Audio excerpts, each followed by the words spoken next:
சூப்பரான கடி ஜோக்ஸ் பார்க்கலாம் வாங்க. மூக்கு கண்ணாடிய ஃப்ரிட்ஜுக்கு மேல வச்சா என்ன ஆகும்?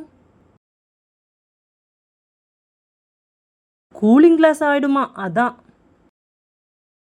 ஒருத்தன் படுக்கும்போது தலையில டிக்ஷனரிய வச்சு படுத்தானா, ஏன்? ஏன்னா அவன் அர்த்தம் இல்லாம கனவு கண்டானா அதான்.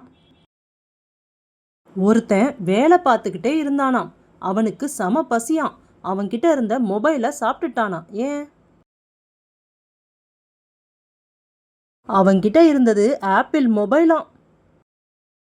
உங்க பையன் எந்த கேள்வி கேட்டாலும் ஒரே வார்த்தையில பதில் சொல்கின்றான், எப்படி? ஒரே வார்த்தையில தெரியாதுன்னு தான் சொல்றான். கணக்கு புத்தகம் ஏன் ரொம்ப சோகமா இருக்கு தெரியுமா? ஏன்னா அதுக்கு நிறைய ப்ராப்ளம்ஸ் இருக்குல்ல, அதனால தான்.